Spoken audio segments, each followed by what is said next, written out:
Hello and welcome to AFSA headquarters on a cool and rainy morning here in the winter. My name is John Naland. I'm the AFSA Retiree Vice President, but more important for today's purposes, I spent 4 years as the Director of the Office of Retirement at the State Department. And in the last 4 years as a reemployed annuitant, I worked at the Foreign Service Institute in the retirement section. So I'm joined today by a number of colleagues, but one whose voice you'll be hearing is Dolores Brown. She's our retirement benefits counselor. So if we get a question that I can't field, I'll turn it over to her. And you may also be hearing from Christine Mealy. I'm going to give a general overview of about 14 or 15 topics. And some of it will be my opinion. So before you log off and go out and sell some stock or buy some stock or take some other thing, please do your own due diligence. The AFSA website, which I'll refer to, has a lot of references on it. Obviously, the websites of the Thrift Savings Plan and other agencies have information. And you can see a financial planner. So, I hopefully I'll give you some good information, but before you act on it, make sure it fits your specific situation. It's good now that we're retired. I think most of the people listening are retired or about to retire. It's good to review where you stand every couple years. When we're getting ready to retire and getting all the paperwork ready, it seems like there's a lot going on. And when we finish and retire, it's not over, because as you go on in life, there are other things you need to consider and decisions you made you need to look at and see if they're still appropriate for your situation. So I'll go into some of those topics. And in your directory of AFSA directory of retired members that should have been received earlier this year, beginning of the year, there's a lot of information on pages 17 to 19 are kind of the topics I'll be discussing. Lots of information on the AFSA website. And also, if you're retired foreign service, you really do need every kind of November or December, log on to the State Department's RNet internet site and look at the Office of Retirement's annual newsletter, because there is actionable information in there. And in retirement benefits, the excuse "I didn't know" doesn't carry any weight. So it's good to keep informed. And you can find the web address of the RNet in the AFSA directory. So let me start with kind of the news of the week, which is the President of the United States has released his fourth budget, and for the fourth time calls for cutting retirement benefits, reducing the rate of return of the Thrift Savings Plan, G Fund, doing a number of things. And the bottom line here is that this is the fourth time he's proposed it, and Congress the previous 3 times has not acted on any of these proposals. In this an election year, I don't see any chance that the House of Representatives will move this legislation. There's little chance it would get through the Senate with the 60 votes needed to get a vote. So for now, I think our retirement benefits are safe. But this is something that every year, if there's a new Congress, a new president, whatever, it's something we need to remain vigilant of. And of course, AFSA, one of the many things we do is we go up on Capitol Hill.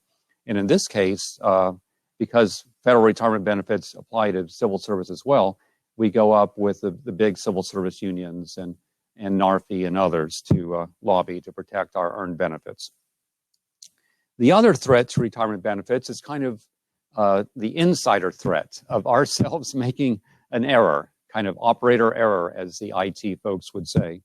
So as we go through our retirement years, we need to be cognizant of, there might be some deadlines. If you, remarry or something, there are deadlines, and I'll go through some of these. So as we go through retirement, we don't want to sabotage our own retirement. So I'll mention some of these. So let me go into the topics now. And of course, at the end, we'll take questions. So the first topic I always want to cover are beneficiary designations. This last weekend, for the first time, I finally logged on to this $5,000 life insurance policy my parents got for me when I was born. And I looked, and the beneficiary was my mother, who died 30 years ago. So it just shows that some of these thrift savings plan, your retirement benefits, life insurance, they have beneficiary designations. And, if you, like me, listed your mom, and now you have a spouse or whatever, you need to update those beneficiary designations. And again, in the AFSA directory, there's a page on that giving, the websites and other information on how to update those beneficiary designations. And it's really critical. I don't want to belabor the point, but no matter what your will and says, even if it says everything to X person, if the beneficiary designation says something different for your TSP or your FEGLI life insurance, then whatever it says on the TSP or FEGLI form, that's the person who gets the benefit. So you need to maintain that updated if you, lose a spouse or gain a spouse or other major change. And the next point is exactly on survivor benefits. A lot of us have kind of managed our own careers, our own benefits, and maybe we have a spouse or certainly children who haven't been so active. So if we go first, they're going to have to deal with all this. So about the last year in AFSA, we put information in the retiree directory and on our website, kind of a simple list that, in event of death, these are like the 7 things that the next of kin needs to do in order to notify the Foreign Service pension folks, in order to notify thrift savings plan and other things. So one thing I've done at home is I've printed out this information and I put it in a folder, and it's like by our computer where our passwords and other things are, and my wife and our daughters know that it's there. So if I go first, then they can pull it down and contact the HR Service Center in Charleston, which is really the first place you go if you're a Foreign Service annuitant, and they can get started so they can start getting their benefits. Estate planning documents. I think most of us have estate planning documents, and I'm not an attorney, and this is kind of a full employment thing for attorneys, but the attorneys do say that you need to keep those updated, especially if you move to a different state where there may be significantly different laws. So you need your will, your power of attorney, medical directive. And one Foreign Service annuitant recently contacted me saying that in some of these cases, it's good to pre-file the power of attorney or the medical directive with, in this case, it was a long-term care insurance provider, so that when the time comes, they can get right to business or making the arrangements. So keep that in mind. If you do have long-term care, other things, maybe look at their website and see if there's a form you can fill out in advance, so that things can start to happen quickly when the time comes. Divorce in the Foreign Service, we have unique law in the Foreign Service Act regarding the division of benefits between ex-spouses. So if you have been divorced, if you did get divorced since you retired, if you remarried, make sure you're informed of these rules. And there's a new Department of State cable came out last year that has updated information on that, and we have that on the AFSA website. So just keep that in mind. And if you do remarry as an annuitant, there is a deadline for you to put the new spouse as a survivor. So in the old retirement system, it's 1 year, and in the new retirement system, it's 2 years. And there's literally no appeal, no exceptions. No, I didn't know. No, I was overseas. So make sure you are aware of that if it applies. And again, in the RET, Office of Retirement's annual newsletter, there's information on that. Updating your annuity records. This is the time of year that the State Department and AFSA gets emails and calls saying, I need help getting my 1099, I need help getting information about my annuity. Well, if you can kind of go to a little effort to get up the password and log on to the Annuity Express, you can download that information, in your pajamas at 2 in the morning and have it right then and there. So there's information in the AFSA directory about how to log into the Annuity Express. And if you have any trouble, if there's any information that we put out that when you try to actually do it with OPM or Charleston or whatever, it doesn't work, email us so we can check into it, because sometimes procedures do change. But in this case, I believe the information in the AFSA directory is correct. So if you don't have access to an Annuity Express, go ahead and follow the instructions and try to get a log on. And then, you can get information when you need it. Social Security, if you're not already taking Social Security, and if you're in the new system, you need to decide when to take it. And there's a video on the AFSA website where we had a expert about Social Security come speak and talk about the pros and cons of taking it at age 60, age 66, age 70.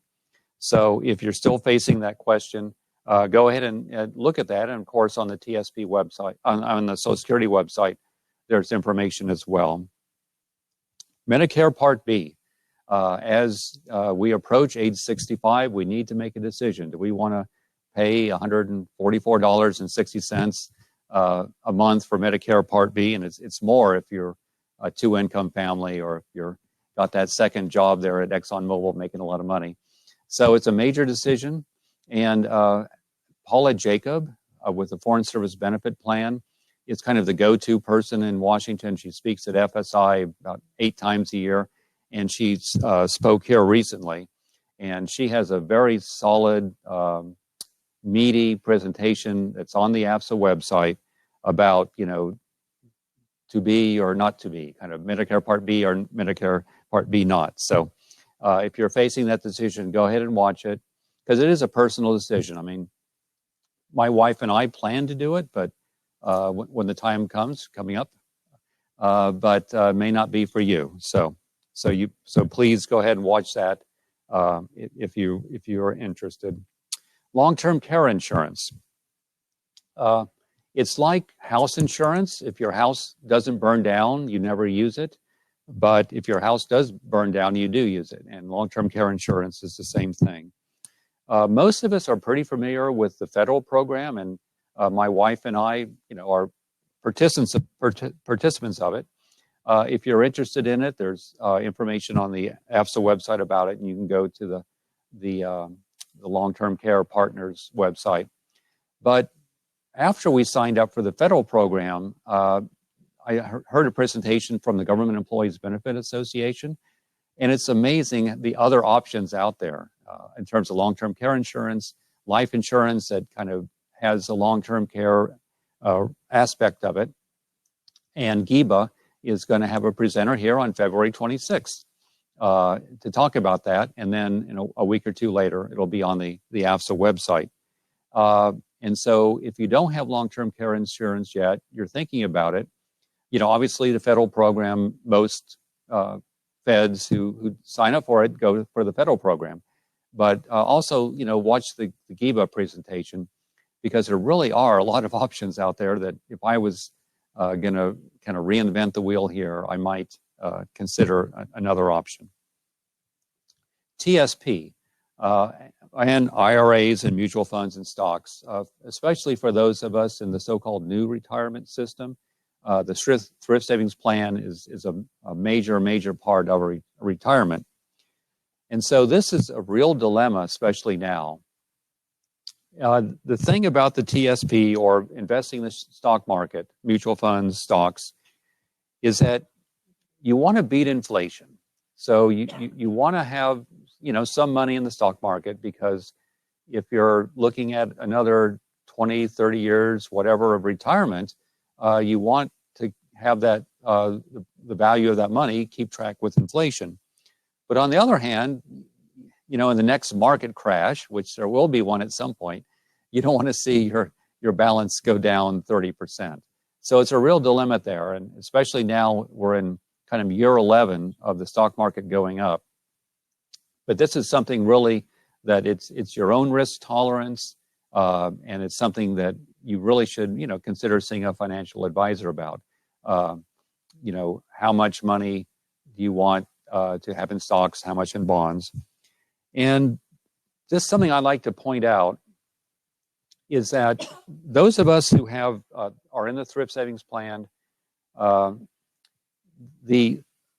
keep in mind, when you invest, you want some money in stocks, some money in bonds, and people usually come up with some ratio they like. But remember that if you're getting a foreign service pension or a civil service pension, your pension is the functional equivalent of a bond. So if you're getting, for example, $5,000 a month from your pension, that's as if you had a $1.5 million bond paying 4% a year. So when you're thinking about what percentage you want in stocks and what percentage you want in bonds, realize, in effect, you already have a whole truckload of money in bonds. Now, you still may want to stay out of the stock market because you're afraid of the next major correction. But just keep that in mind, that we already, with our pension, we have that floor of funding coming in.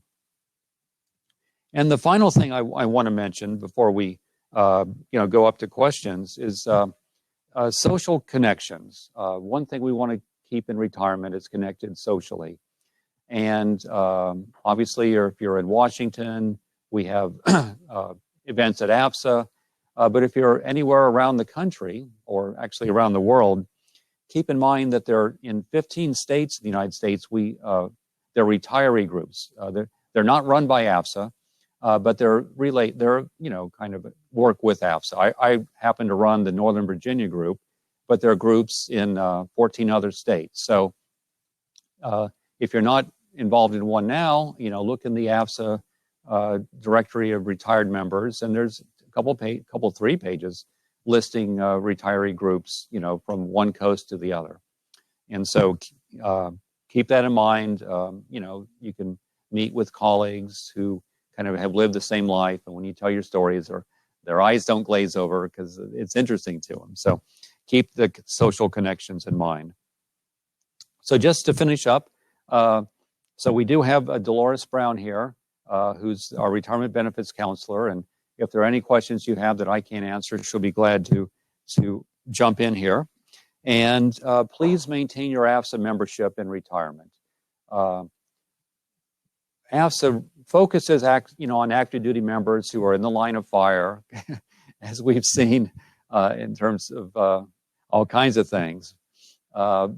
So my AFSA membership, I think a lot of it is to protect our active duty members who are still there, who need AFSA support. But AFSA also does all kinds of things for our retired members. Information on our website, lobbying up on Congressional Capitol Hill, the Foreign Service Journal.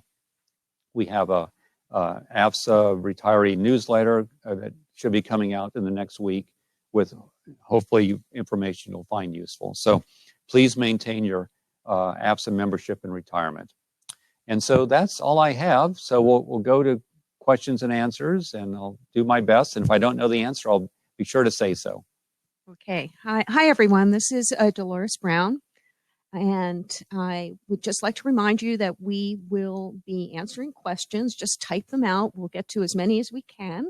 And those that we can't, we could possibly answer after the webinar. I can send you an email. So I'm glad to see that there's over 50 people on this webinar. So without further ado. In the U.S. and overseas. Absolutely. Without further ado, I will start with the first question we got, and it has to do with the Secure Act. John, could you discuss the new changes to IRAs from the Secure Act legislation? There's an increase to you can put money in IRAs up to 72 years old. So Congress passed, which is kind of a miracle, a major reform that's taken effect, and it's called the Secure Act. And in the retiree newsletter that AFSA is going to send out in the next couple of days, we have actually a briefing on that, and we have a couple links to some analyses of it. But basically, there's some good things in it. There's some bad things. Some of the good things are that there's this thing called the required minimum distribution that you have to draw from your retirement accounts. And forever, it's been age 70 and a half. Well, they've raised it to 72 and a half, which is good. It postpones having to take those RMDs if you don't need them. And also now, it used to be that after age 70 and a half, you couldn't contribute to a traditional IRA, but now that's been removed. There's some more complicated things in it having to do with an inherited IRA for a non-spouse. And those of us who've done financial planning and think it's all been set, you might have to redo your financial planning because there's some new tax considerations for that. So there's a lot more in it. It's kind of complicated, but look at and also the thrift savings plan. People are still analyzing it, and they haven't come out yet with how it'll impact the RMDs from the TSP and other things. But I'm sure they're working on it, and we'll be sending all that information. All right. Right. Yes, we will have information coming out about that in the retirement newsletter, but essentially, I think it's a recognition that people are living longer. So I think that was behind this legislation and giving people more flexibility in terms of how long they can actually put money into their IRAs. But the one downside is the estate planning. If you were thinking of leaving your children whatever is left over in your accounts, IRA accounts, retirement accounts. In the past, before secure legislation, they would have the tax burden of inheriting that would be spread out over their projected lifetimes. But according to the Secure Act now, the tax burden will need to be taken care of within 10 years. And like with any legislation, people are still trying to come to, our financial advisors and so on are trying to come to terms with what it all means. So we're keeping our eye on that. Okay, next question. Let's see. Do you know, John, whether the Secure Act moved the MRD date to 72 and a half? I thought it was 72. To 72. Okay. All right. I don't know what I said, but it's 72. Right. And I don't know how they came up with that. But. All right. Now, this is still on IRAs. Have the rules for conversion of traditional IRAs to Roth IRAs changed? And if so, how so? Not that I'm aware of, but not that I'm aware of. Right. Okay. And are there any new changes to the TSP that will affect conversion of the TSP to external Roth IRA accounts? There may be, but TSP is still studying it. So they'll let us know as soon as their lawyers figure it out. All right. On to Medicare. Can you discuss health plans that provide discounts or credits to members who enroll in Part B along with their federal health plans? In one of the retirement newsletters, it's been about maybe a year and a half. We did have some information on that. Yeah. I know the Blue Cross Blue Shield Basic Plan, which my family has. That's one of them, but I think there are a couple others. So, Dolores, do you remember? Yeah, there is at least one other. I'm going to have to look up which that is. It's a pretty modest, let's say, recompense. I think it's less than $1,000 in each case. So it really depends on how much you're paying for your Medicare B as to whether that's a worthwhile equation that you want to look into. For those of you who are not aware of it, we have during open season, AFSA makes available to its members a very good book called Consumers Report, and that does a data-driven analysis of various health plans and how they relate also to Medicare. They have it broken down for, families who aren't retired and retirees and so on. So I really recommend that because it is extremely complicated situation, and also talks about HMOs, which some people sign up for, and that some people say that it's less necessary to have Medicare B if you have an HMO. But at any rate, if you're interested in really assessing what you're doing with your health care, that I would recommend taking a look at that one when the next open season comes about. Okay, next question. Are there studies or comparative analyses that evaluate whether Part B is more advantageous than remaining with the FEHB plan and just Part A at age 65? I say watch Paula Jacobs' presentation because she really drills down into that. And even after she drills down to it for, I don't know, 85 minutes or so, at the end, she leaves it up for each person to decide because it really does vary.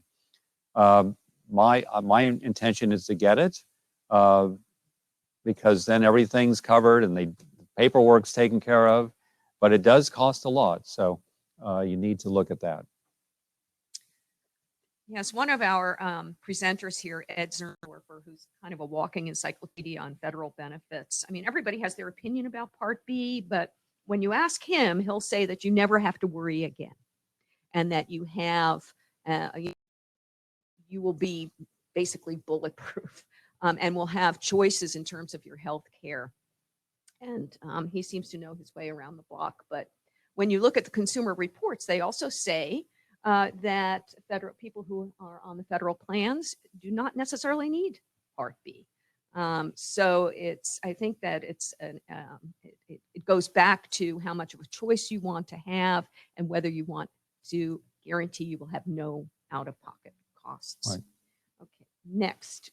Is it still the case that those of us in the old Foreign Service retirement system do not get Social Security and have no decision to make at age 62?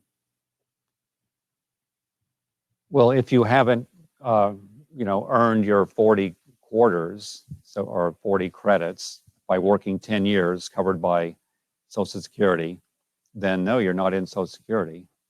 But I'm in the new system, so I haven't studied that as much as the new system, but you have to pay into Social Security to get it. So. How much FEGLI life insurance should you maintain?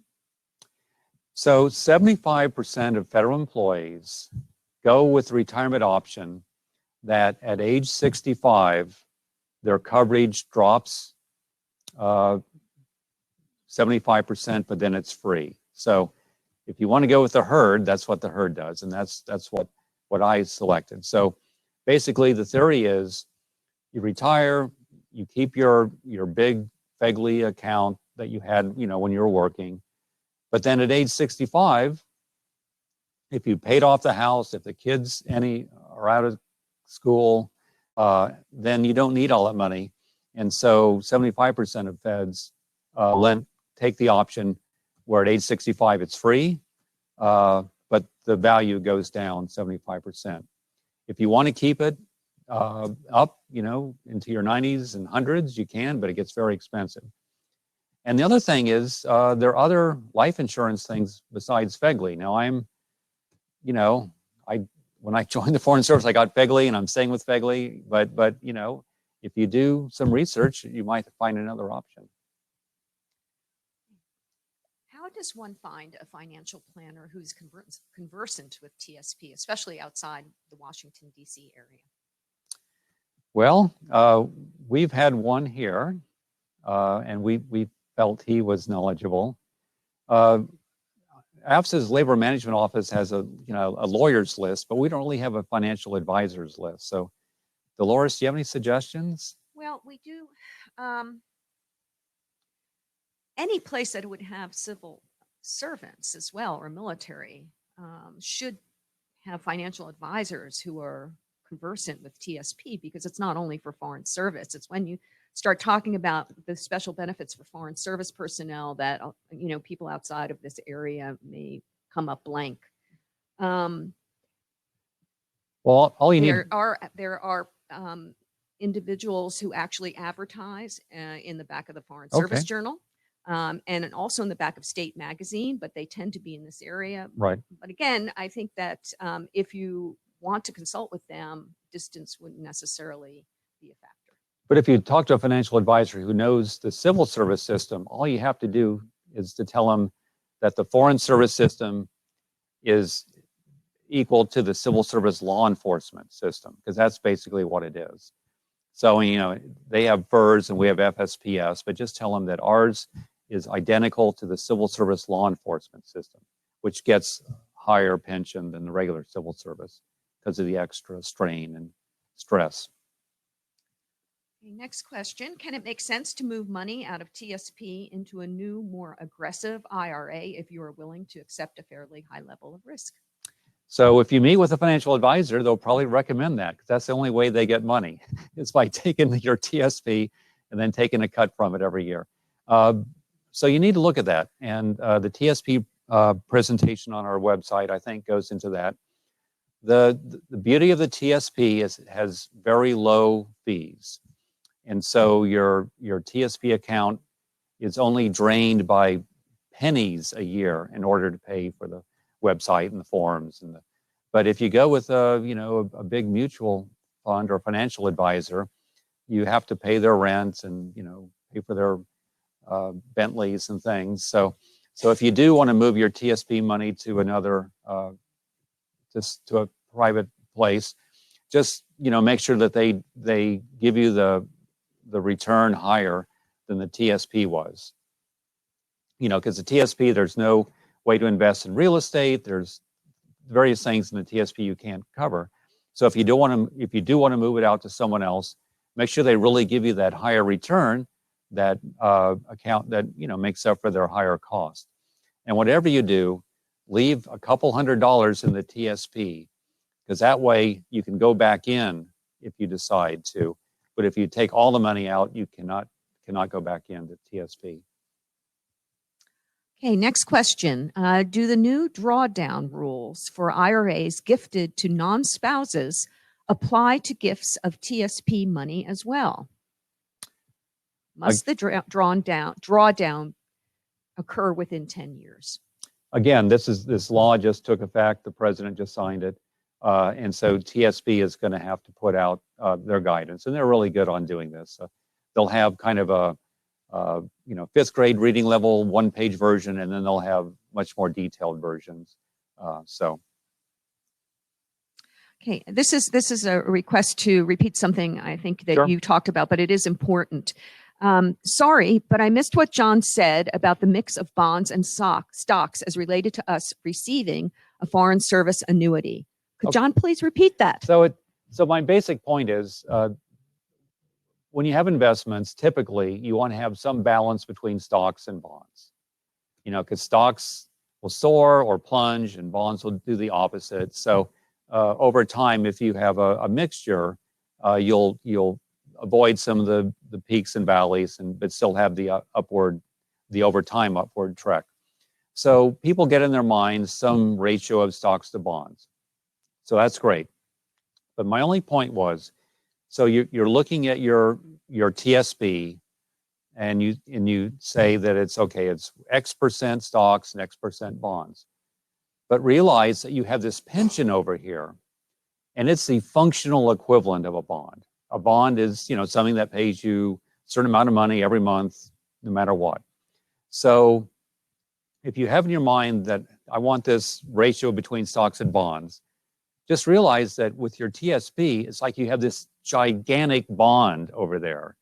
So factor that into your ratio, because you may say, I want, and I'm just making this up, 50% stocks, 50% bonds, but your TSP may be so big that basically counting it as a bond, functional equivalent, that means you only have like 15% in stocks and 85% in bonds. And so, do you want that? You may, but just make sure you kind of understand.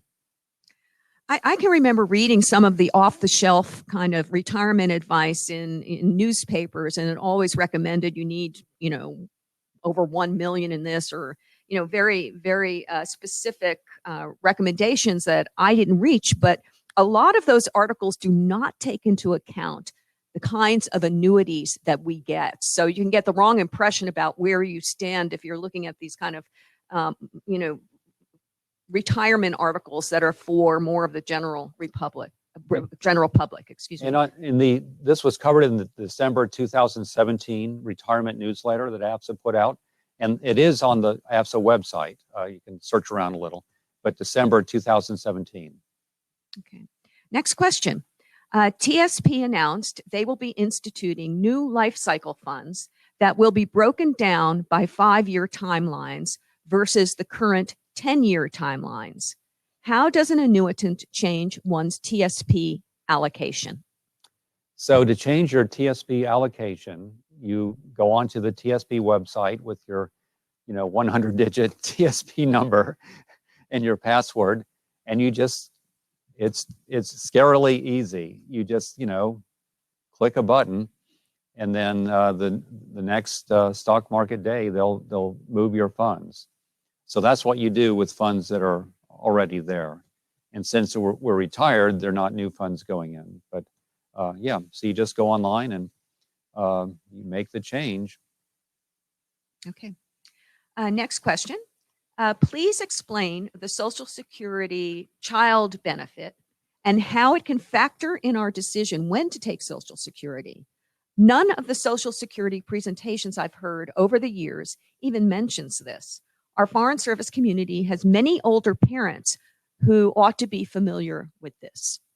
So until you take Social Security, your family members don't qualify for any of the money. So yes, if you do have minor children and you're eligible for Social Security, then you should consider that, because then the children can collect Social Security until they is it age 21? Different until they are no longer children under Social Security. I think it's age 21. But keep in mind, if you take it at age 62, if you take Social Security at age 62, it's going to be a lower amount per month than if you took it a couple years later. And certainly, if you're still getting wage income in your 60s, if you take Social Security and you're still getting wage income, that your Social Security check could be lowered or wiped out because you're earning this. It's earning tested. So factor all this in. The next question is, John, do you know anything about OPM's new long-term care insurance option? So OPM kind of quietly announced that they'd made major changes into the long-term care program. But it took effect on the day they announced it, or whatever effective date was. And so it doesn't apply to any of us who already have the previous program.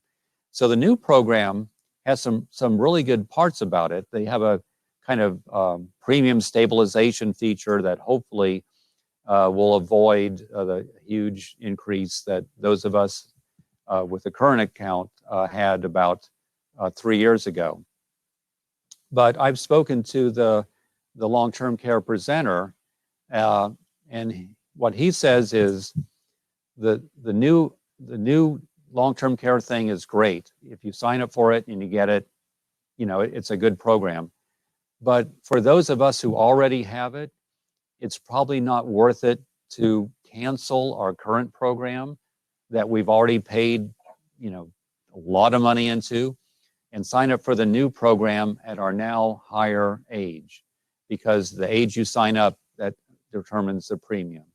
So his advice, and this was kind of off the side, not in front of a microphone, was that if you already have the long-term care program and you've had it a couple years and you paid a lot of money into it and you're a couple years older, obviously, it's probably not worthwhile to cancel that and get the new program. And if you're thinking about doing that, you should obviously apply for the new program first, because it is tested according to your health screening. So apply for the new program, make sure you qualify before you cancel the current one. Yes, and this is probably fairly predictable, but in speaking with the JIBA reps who are going to be coming here at the end of the month, they look at having your long-term care plan established as an absolutely essential part of any kind of financial plan for people our age. And I know they're going to make the point that it's a key pillar. So I actually am looking forward to hearing what they have to say. And also, we do have plans later in the spring to have the OPM rep come to talk about the new OPM plan as well. Okay, another question. I understand that this is a little off topic, but it might be of interest to all of you out there. I understand some retirees experienced problems with their retiree badges, specifically with signing in eligible family members into the main state. Has that been resolved? Sure. AFSA got a couple emails from foreign service retirees who tried to, go to Maine State with their spouse. They wanted to go to the credit union to do a power of attorney or something, get something notarized. And the guards wouldn't let the spouse in. So I was here, as state vice president after 9/11 when, AFSA worked with Secretary Powell and others to get retirees back in the building. And I recalled very clearly that part of the deal was that retirees can sign in their eligible family members. So, AFSA contacted diplomatic security. And when we did so, we quoted to them just to, to cover all the bases there. We quoted the latest ALDAC on the thing. We quoted the DS website. We quoted all kinds of stuff. And happily, they responded, within a couple of days saying, yes, you're right. And we'll tell the C Street lobby folks to follow the established, for 19 years now, established policy of letting foreign service retiree badge holders sign in their family members. So we won that battle. Okay, I think we're almost ready to wrap up unless any of you would like to type in some last questions. We'll wait a minute or two to see if there's anything else on your mind. I just want to thank, retirees are the biggest contributors, per capita to the Political Action Committee that AFSA has, to the Fund for American Diplomacy, and to, most recently, our Legal Defense Fund. So we in AFSA really appreciate the retirees stepping in and providing, that funding, which goes for a good cause. And I'd also like to say that, by all means, if you have questions that pop up in your mind later and you can't find them on AFSA.org under retirement services, we have what we hope is a one-stop shop for many questions that you have throughout your retirement, that you are always welcome to email me, and I will do my best to get an answer to you. My email is pretty simple. It's brown, like the color, at AFSA.org. Okay, well, thank you very much. Thank you, everyone.